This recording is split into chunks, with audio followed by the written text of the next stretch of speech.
Hello, everybody, and welcome to another edition of Wednesday Night Mayhem live on YouTube and StreamYard.com. It's Golan F. Michael Fletcher alongside Anthony Floyo and Michael Bullock.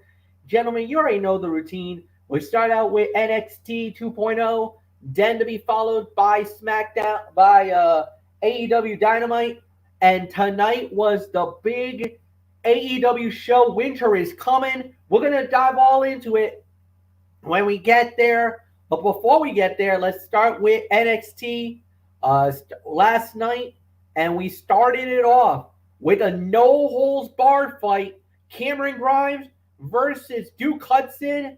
Cameron Grimes wins the match in 11 minutes and 14 seconds.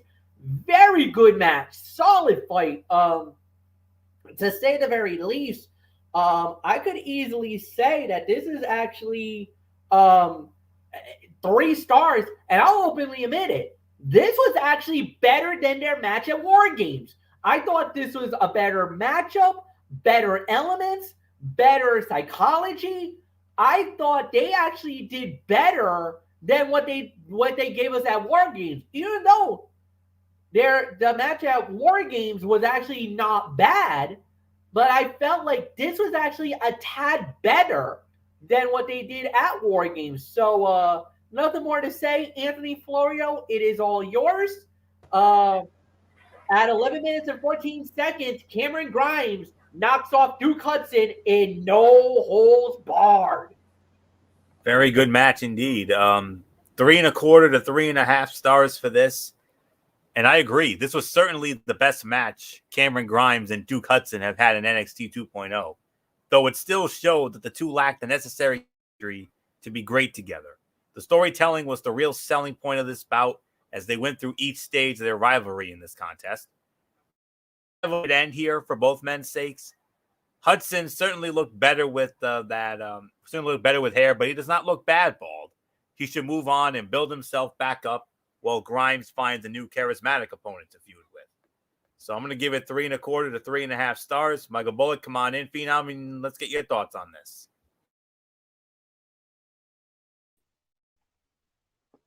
Yeah, I'll give this about 3.5. This was definitely a very good match to start it off, and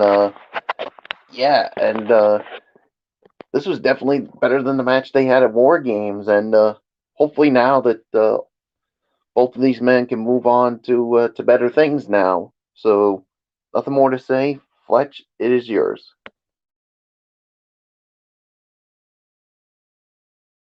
All right, gentlemen. All right, let's see what we're gonna do here.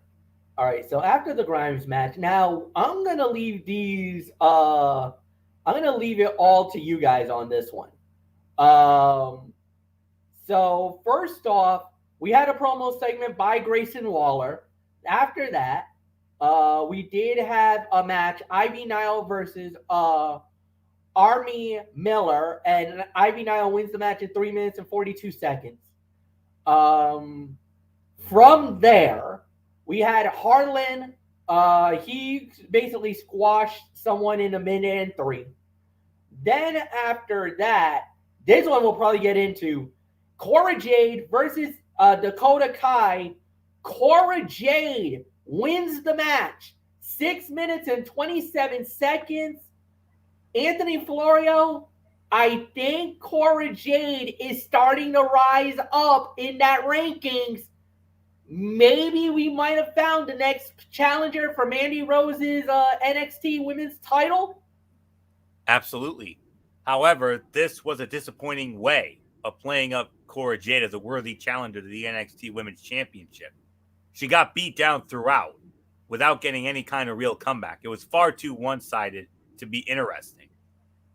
It is a shame because Dakota Kai can absolutely bring so much more out of the young star. It was too important to WWE that everyone be protected, continuing the story of Jade winning by roll-up against top competitors that grew old before War Games.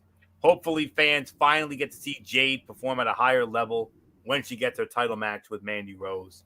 I'm going to give this 2.5 stars for the effort, so not much more for me to say. Michael Bullock, your thoughts? Yeah, I'll give it 2.5 stars. I mean, but yeah, I'm with Florio. I mean, this is a poor way to build up to this Cora Jade possibly being the next number one contender for Mandy Rose's title.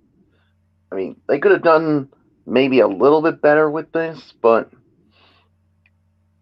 yeah, I mean, but then afterwards, Mandy Rose, who was on commentary, well, let's just say, I mean, she knew that Cora Jade was a threat, so she went back to that injured arm of hers and basically uh, injured it again. So who knows what the status is of Cora Jade? I mean, so there's really nothing more to say.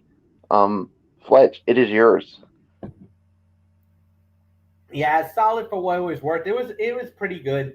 Um, I don't think there's really much more for us to say here. 2.5 stars. I totally agree. Next up, we had was Tony D'Angelo versus Andre Chase. Tony D'Angelo wins the match in 4 minutes and 15 seconds.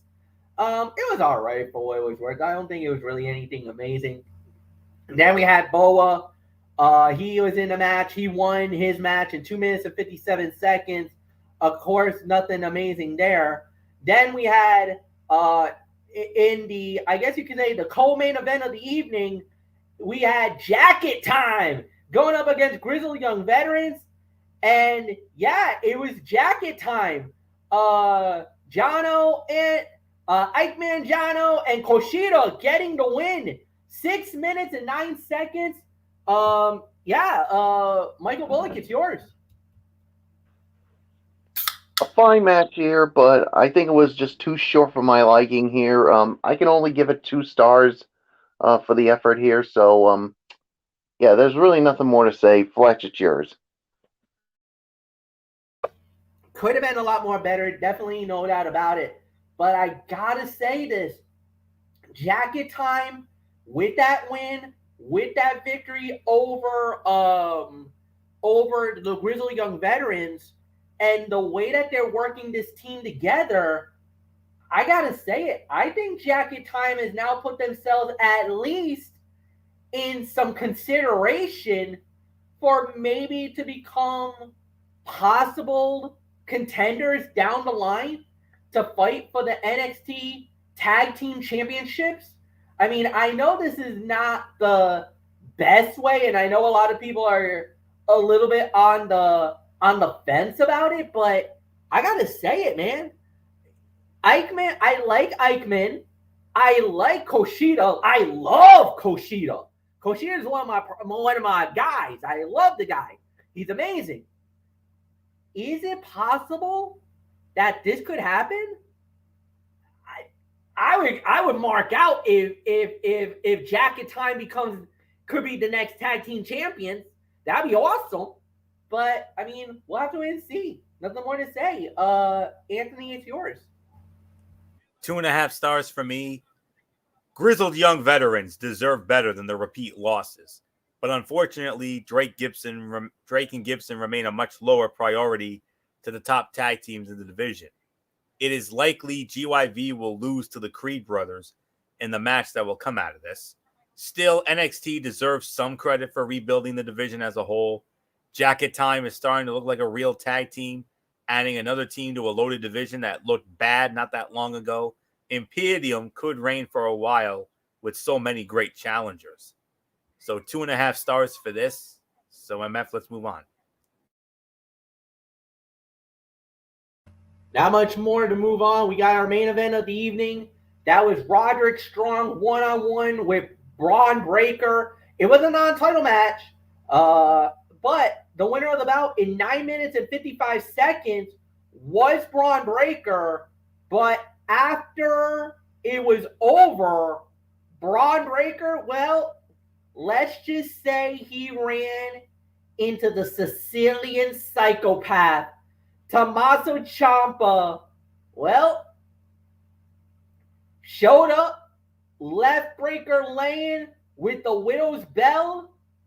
The Psycho Killer is back, and boys, I love it. That was amazing. Decent match. Not, it was fight of the night. I'll give you that.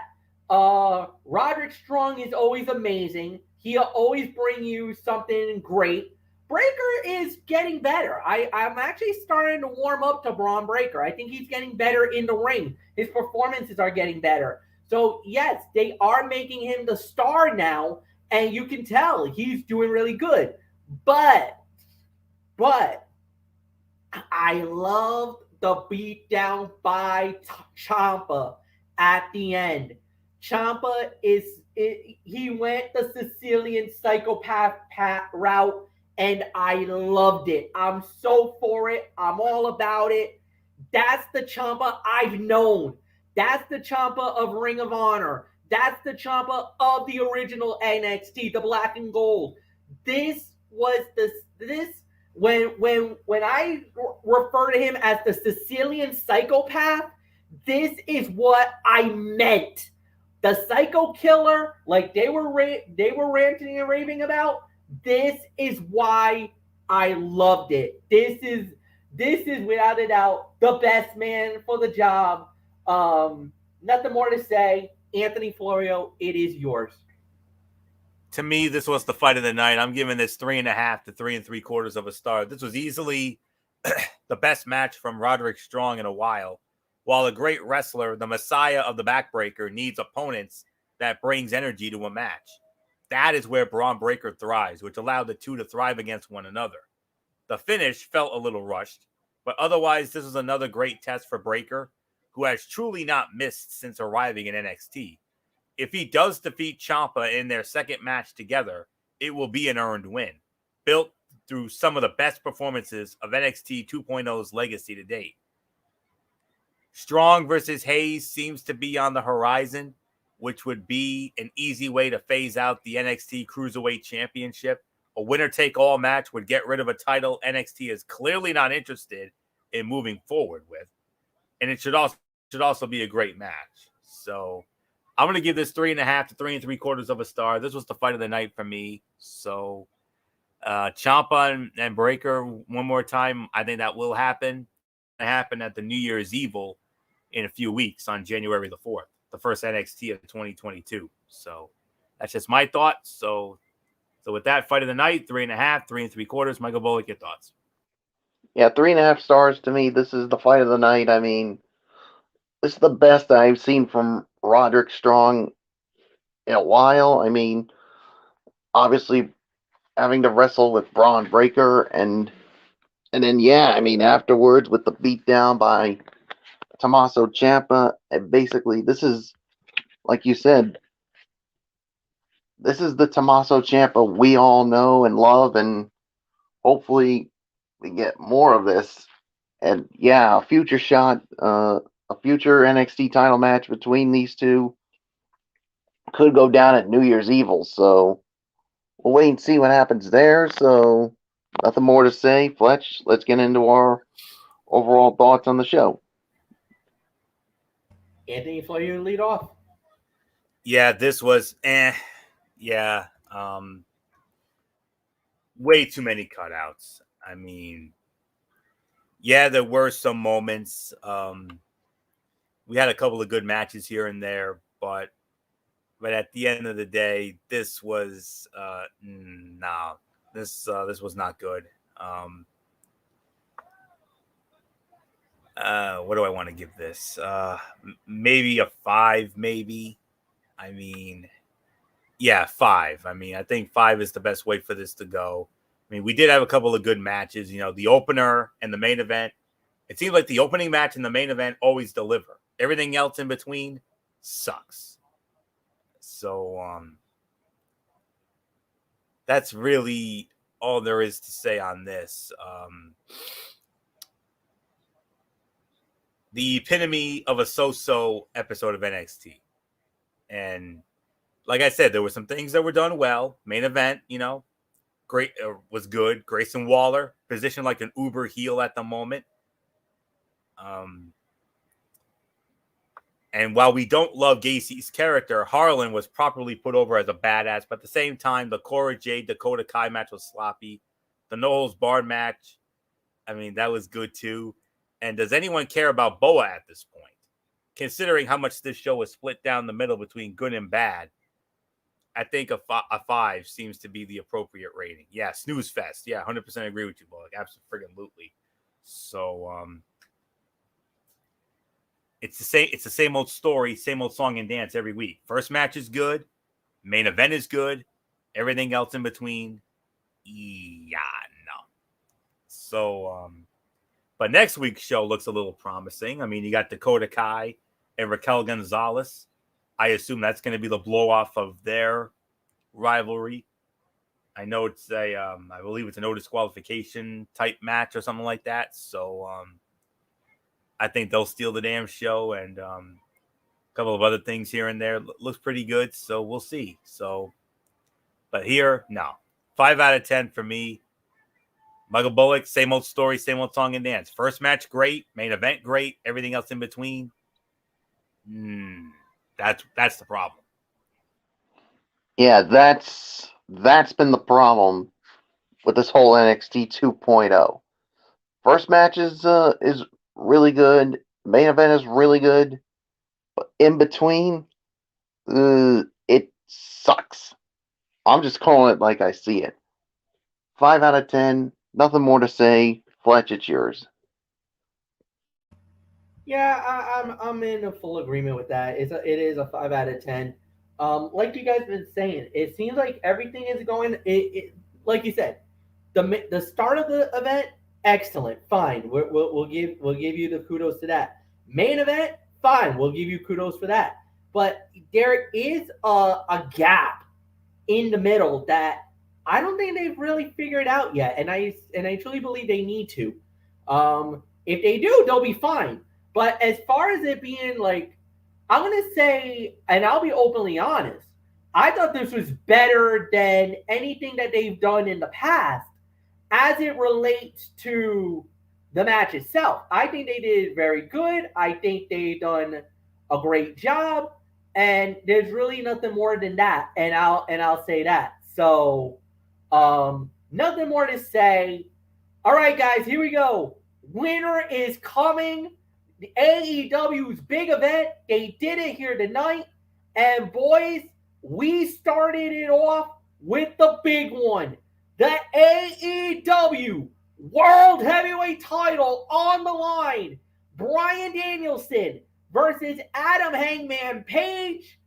Ladies and gentlemen, the match went to a 60-minute time limit draw.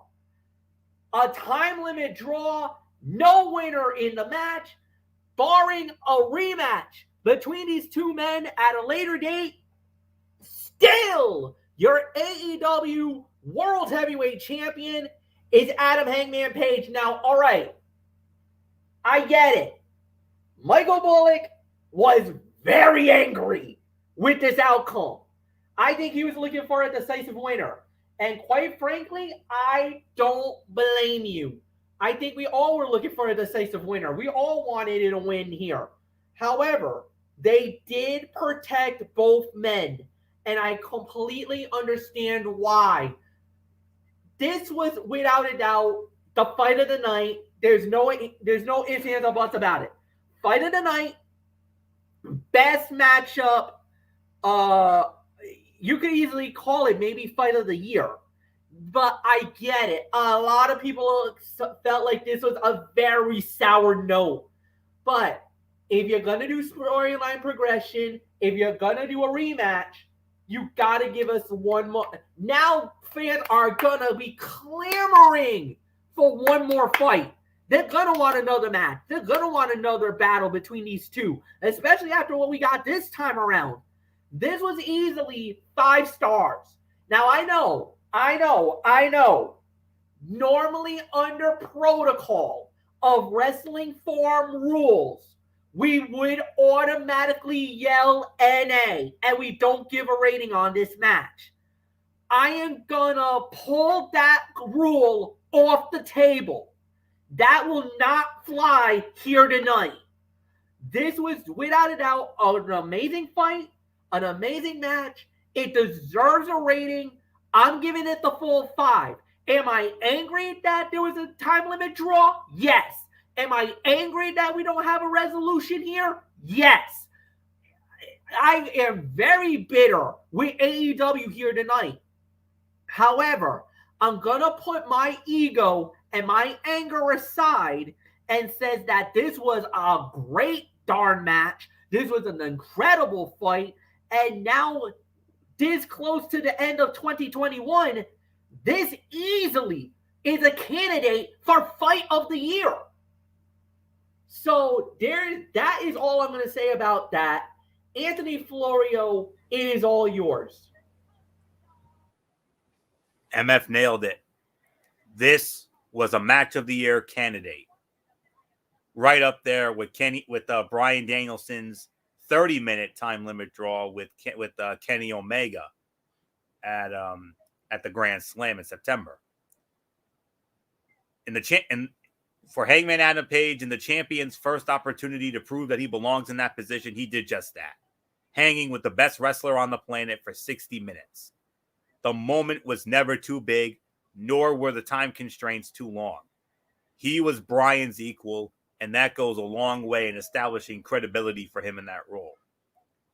Bryan continued his molten hot streak here in 2021, adding another extraordinary performance to his resume. He was as advertised in this epic encounter and further cemented himself the wrestler of the year. Intense, aggressive, violent, and relentless as he chased championship gold, he was the heel this match deserved.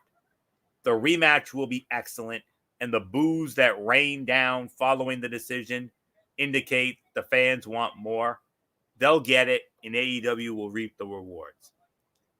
And I'm going to do something that may make Michael Bullock a little happy, even though I know he's upset. I think this may cheer you up, Bullock, when I say it, when I do what I'm about to do here. I'm gonna pull the Jack Tunney card on this one. In my opinion, I believe that a rematch should and will be booked at the earliest possible date. And I have 2 dates in mind. Either 2 weeks for that final show of the year and the final show on TNT, that New Year's show on December 29th at the Daly's Place in Jacksonville. The other early possible date, the week after, January the 5th, 2022, the very first, the debut of Dynamite on TBS. I believe it will be one of those 2 dates. There's no way that they hold this off until the pay-per-view in March. There's no way. That's way too long. We want it at the earliest possible date. Either the New Year's show in Jacksonville on TNT, the final show, or that first show on TBS at the Prudential Center in Newark, New Jersey. That's when I believe it'll go down. We'll see. But MF is absolutely right on for this 5-star classic, fight of the night. And to me, this is now my fight of the year. When it comes to match of the year, I'm giving you a little spoiler alert ahead of our year in review show on Monday the 27th, which will take the place of Ridiculously Raw, by the way. When I say that the match of the year, this is it right here. Despite the BS outcome, this was way too damn good. So I know where Bullock's coming from. I get that. I'm right there with you, as I am with MF, and I know MF's right there with you. We're all in agreement on this. The outcome sucked. We wanted a winner, but MF nailed it on the head. They didn't have a choice. I mean, they were in a proverbial no-win situation when it came to the outcome. They either had, one of 2 things had to happen. They either had to have Hangman lose the belt in his first and only defense, either take it off Hangman after only a month, after they worked so damn hard to build him the last 2 years. And the other proverbial no-win was having Bryan lose when he's been so damn hot. So this was the only logical outcome. They obviously wanted to protect both men, They obviously didn't want to take the belt off Hangman after one defense, which would have been a major disservice. And they obviously wanted to protect Bryan, and they didn't want to have him lose. So they had no choice. But when the rematch happens, yeah, they're. I'm hoping that Tony Khan will throw an edict on the match and make it like a must there there must be a winner, fight to the finish type match. That's what they got to do. We can't have this again. So tonight is understandable, but when the rematch happens, we want a winner. Simple as that. We want a winner. We'll let it slide tonight. But if we have a rematch and you give us this again, then we're not going to be so nice. We're not going to wear the white hats. We're not going to be nice guys. Oh no. We're coming guns a-blazing. We're going to come at you with the tiki torches and the pitchforks, and we're going to be spitting kittens. So, but we'll let it go tonight because the match was way too damn good. So, 5-star classic, fight of the night, fight of the year. This is the match of the year in any promotion. I don't give a damn. Debate me if you want. I don't care. So, nothing more to say. Michael Bolek, I know I understand the frustration on your end from the messenger chat. There's going to be a rematch. There's going to be a rematch at the earliest possible date. It's either going to be the New Year's show, the final show on TNT, or the first show on TBS. I don't know which one more sense. Well, to me, and I'll be quite honest here, guys. I think it should be on the first Dynamite on TBS because you want to start off the TBS era of Wednesday Night Dynamite with a bang. And I think this would be the perfect way to do it. And like you said, have a one fall to a finish, and there must be a winner. So normally I poo-poo all over draws and give it an NA, but I'm with these guys here. I'm not going to do that. This was a 5-star classic, fight of the night and fight of the year. I mean, I'm not happy with the outcome. I'll grant that. I mean, we wanted to see a winner, but you can definitely understand why they did it because you want to try to protect both of these men. I mean, it would be unfair to take the title off of Adam Hangman Page after just 1 month. And of course, they're trying to protect Bryan Danielson too because he's on a roll right now. So, yeah, this was obviously the right choice here. But yeah, the next time when these two face off, there must be a winner. There must be an outcome. Because if we get another match like this where it goes to a draw, then and only then is when my inner phenom is going to come out. And like I said before, guys, somebody grab me a damn shovel because I'm going to bury someone's ass if we get another outcome like this. And if that happens, Tony Khan, you got some explaining to do. So nothing more to say. Fight of the night, fight of the year, despite the match going to a draw. So there's nothing more to say. Fletch, let's move on. Yeah, no doubt about it. Then after that, we did have a match. Wardlow versus Matt Seidel. Wardlow wins the match in 1 minute and 43 seconds. So we got nothing more to say on that one. Then on top of that, next up we had was Hikaru Shida going up against Serena Deeb. Hikaru Shida wins the match in 12 minutes and 46 seconds. Anthony Florio, it is yours. Yeah. Let's see. Another great match. I could probably say second best fight of the night, maybe. Give this about 3.5 to teetering on 3 3/4 of a star. Hikaru Shida and Serena Deeb have fantastic in-ring chemistry, as has been documented every time they have done battle thus far in 2021. Their first 2 encounters set the bar high, and while this third match may not have lived up to them, it was still a strong effort from the former AEW Women's Champion and the most underrated wrestler on the roster. Shida winning was the right call because Deeb is great enough to recover and remain a threat to either the AEW Women's World Championship or the brand new TBS Women's Championship. It is for the best that the feud is given some time to breathe to avoid exhaustion. Take note, WWE, because this has been your biggest problem. But one can only hope we return to this pairing sometime down the line because the in-ring work is too good for this to be the last time. 3.5 stars for me. So maybe the second best fight of the night. It's definitely up there. So not much more to say. Michael Bullock, the proverbial rubber match, and Hikaru Shida comes out on top. And honestly, I can't say I'm surprised. I'm not. Yeah, I'm not surprised either. What did you give it, Florio? I gave it 3.5 stars. Yeah, I mean, this was a 3.5 star match. I mean, basically, I mean, the outcome was never in doubt. I mean, these two, I mean, they literally threw it down. I mean, they gave it everything they had here, and yeah, I mean, Serena Deeb, I mean, she really showed her tough side, but Shida, I mean, basically showed why she's tough and why she had that long run as the AEW Women's World Champion. So there's really nothing more for me to add. So Fletch, it's yours.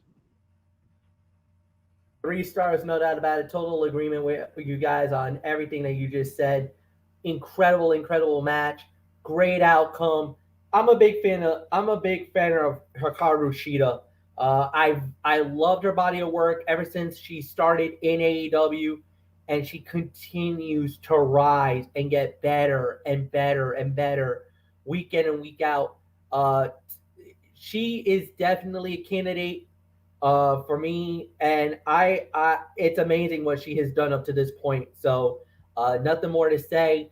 Then we had one last match for the evening. It was actually a promo heavy show, but the last match was the Dynamite Diamond Ring on the line. The man who's held it for 2 consecutive years, MJF, goes up against the young upstart Dante Martin.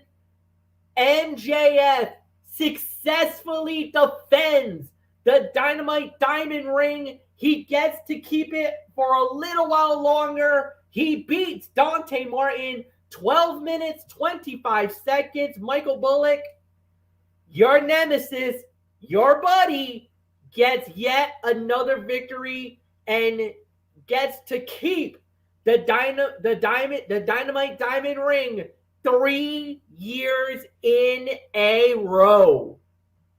Well, first off, Fletch, MJF is certainly not my buddy. Yeah. You sure about that?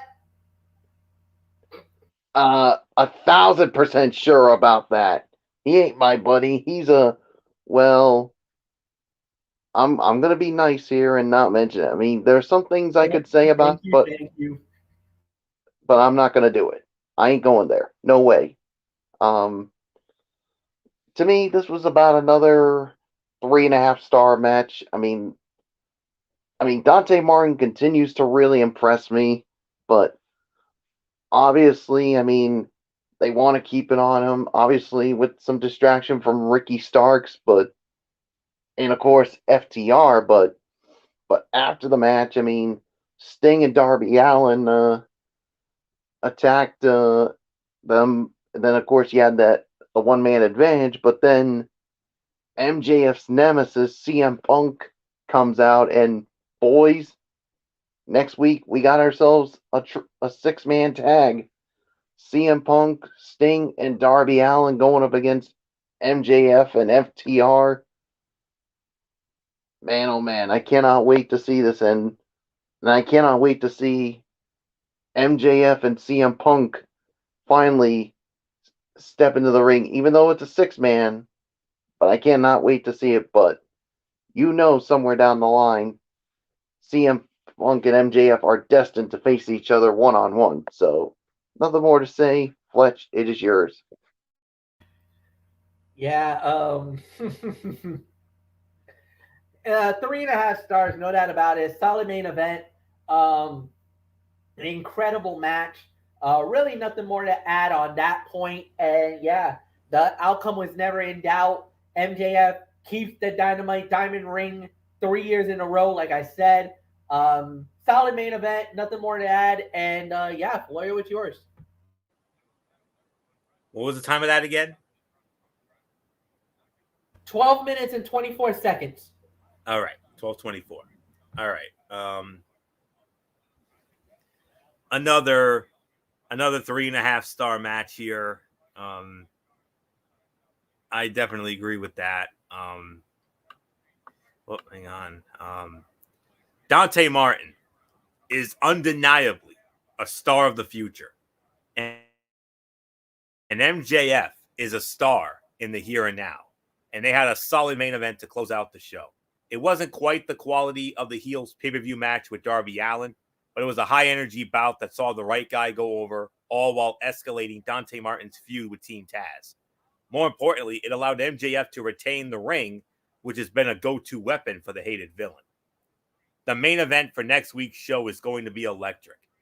It will be the first time CM Punk gets his hands on MJF, theoretically, and rekindles the feud between FTR and Sting and Darby Allin, which wrote its first chapter at Dynamite Grand Slam back in September. So, yeah. So, I'll give this another 3.5 stars for the rating here. So, there isn't much more to say. I believe it's on to the overall review now, MF. Yes, it is. And I guess I lead off. This was a solid show. Promo heavy, but you had really the 60-minute match that stole everything. Absolutely electrified the crowd. Amazing. Then after that, it kind of hit a little bit of a wall here. You had a squash with Warlow. After that, then you had Hikaru Shida, solid. More promo segments, which was fine because it was solid, it was good. And then you had the MJF fight at the end with a nice chaotic ending. But the first hour and I want to say 10 minutes was all about the world title, but didn't give any. But the thing is, the match itself overshadowed the rest of the card. So if we're going to go overall, just that main event alone, that world title fight was 10 out of 10. But everything other than that, I could say it was about maybe 5 once you got to the second half. Even though there was 2 good matches, but it never really gave us anything amazing. So to pencil it all in, this is about 7 to 7.5 as a complete show. But the thing is, the one thing we're going to be talking about more than anything else was the world title match.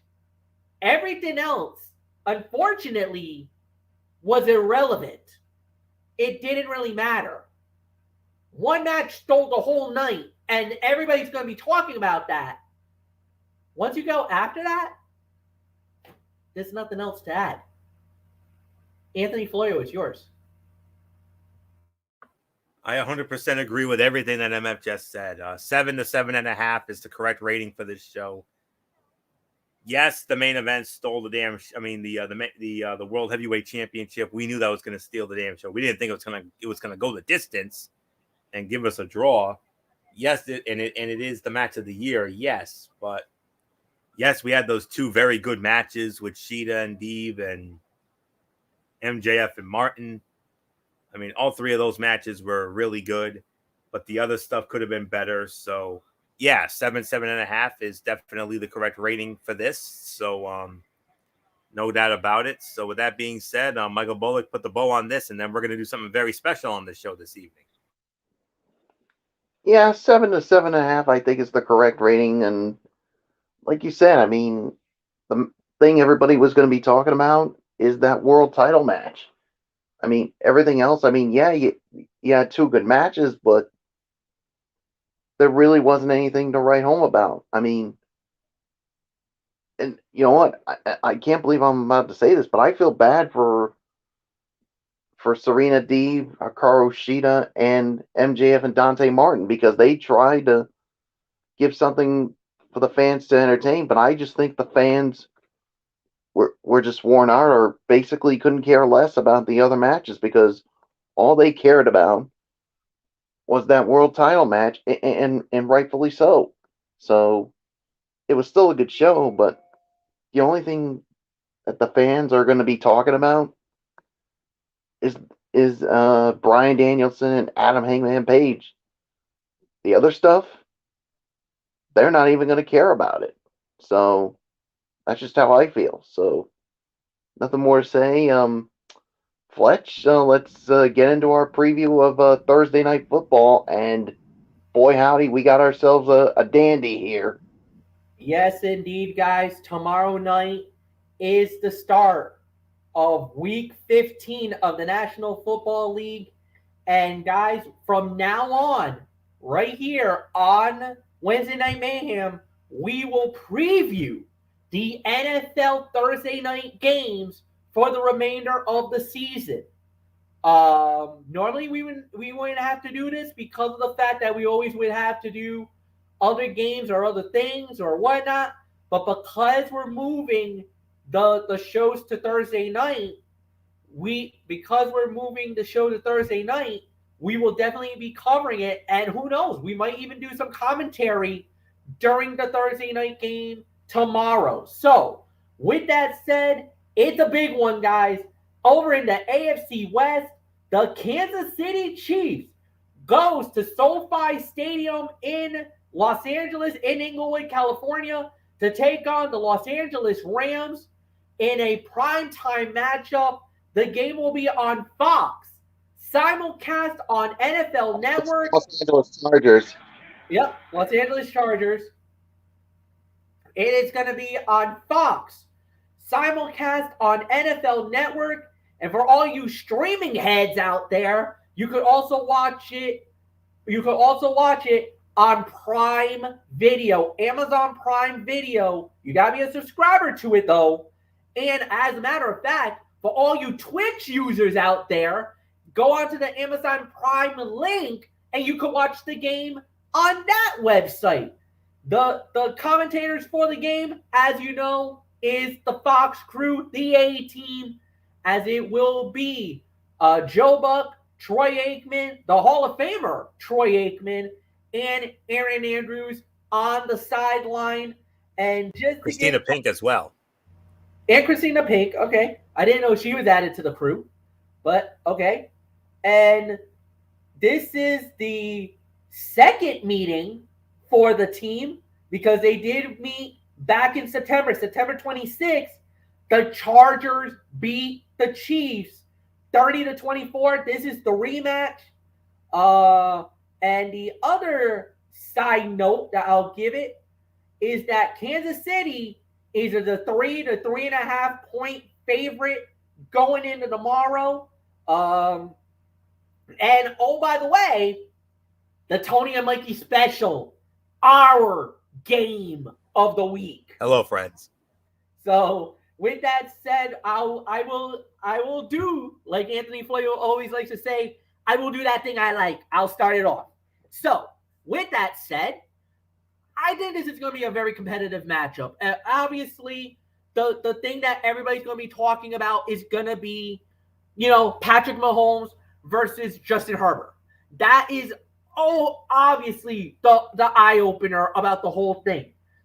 Because of the fact of how good the offense are, how powerful they've been, the quarterbacks especially. What are they going to bring to the table? What the hell is going to happen here? This and that, blah, blah, blah, blah, blah.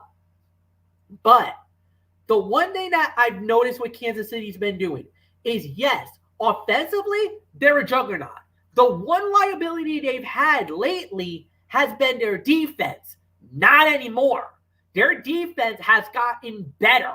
They're even getting stronger by the week. If you notice, in their last game against when they played against the Raiders, they literally were making the Raiders a turnover machine.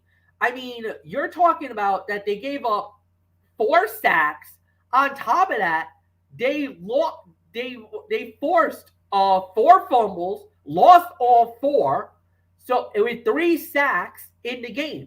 Now, the offensive line's got to get a little more better because of the fact that Patrick Mahomes got sacked 4 times, even though he had 240 yards. And the running game, which was led by Derek Gore this time around, he ended up with Kansas City.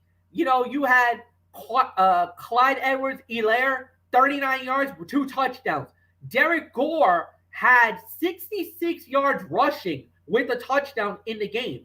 Now, of course, the receiving core, of course, you gotta deal with Tyreek Hill, Mecole Hardman, Kelsey, but Kelsey was held in check last week.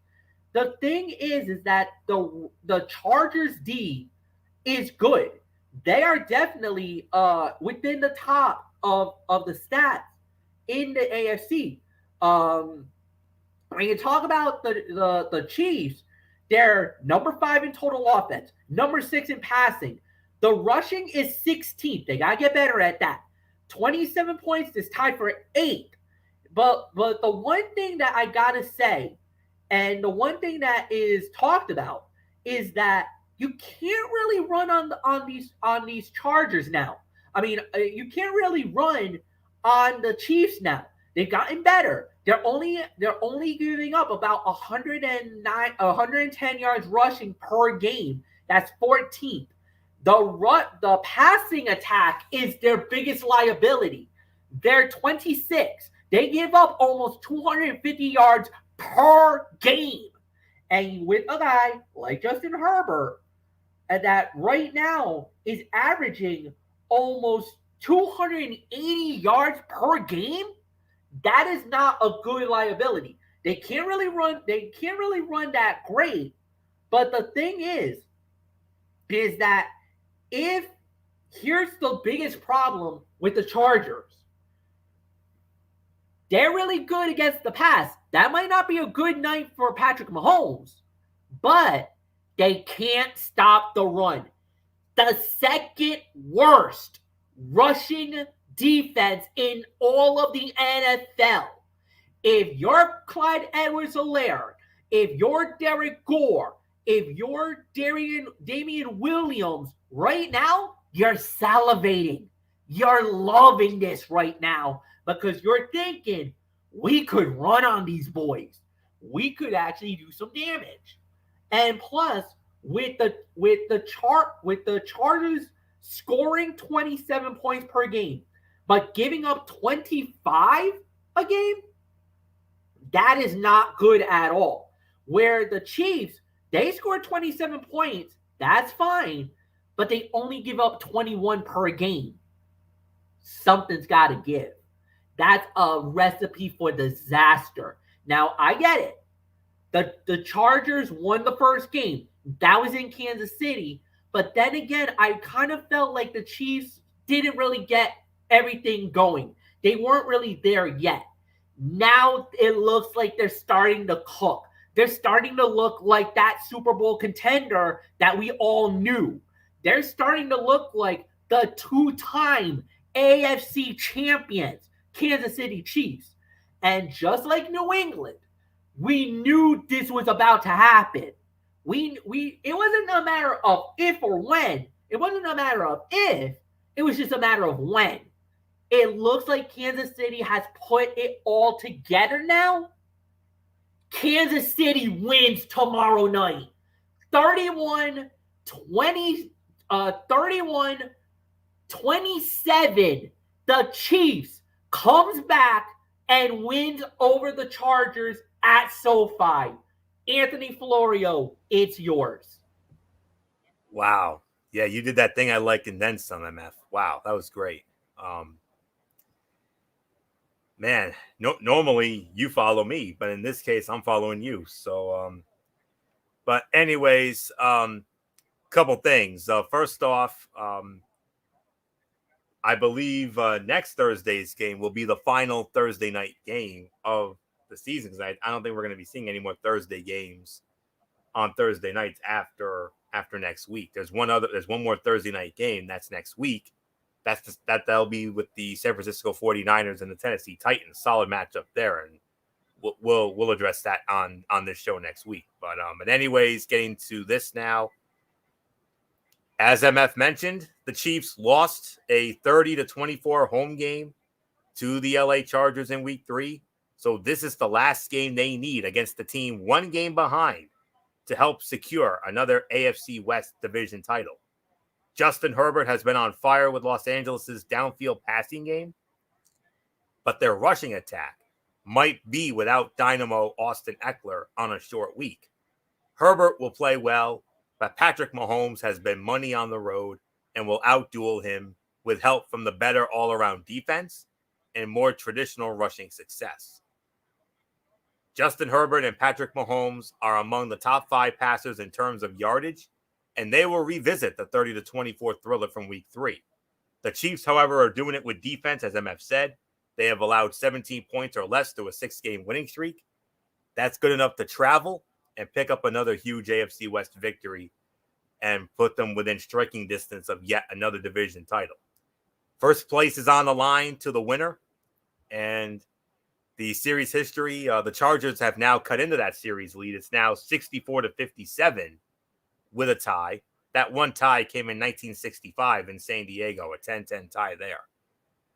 The Chiefs won in LA last year. It was week number 2. Chiefs won it in overtime, 23-20. And the Chargers have not beaten the Chiefs at home since they were the San Diego Chargers. And you got to go all the way back to 2013. The Chiefs have won at the Chargers every year since 2014. So there have been some beatdowns. There have been some close ones. There have been some OTs, including that epic OT thriller last year. So, and the spread is 3. That's what MF said. I have that as well on my list here. So with that being said, I'm going with the Kansas City Chiefs to win this game as well. Right around the same score, but I'm gonna raise it just a smidgen a bit. I say Kansas City will win. My final score, almost similar to MF's, but a little lower, 30-27. I got Kansas City knocking off the Chargers in what I believe, just like Danielson and Paige tonight, should be a 5-star classic, chock full of Shakespearean drama. So I can't wait to have it with you, MF. It's going to be a lot of fun from the home of the Super Bowl. So we're going to get a nice little feel of it 2 months before we get there, before Super Bowl 56. So not much more to say there. So I got KC winning 30-27. Michael Bullock, come on in.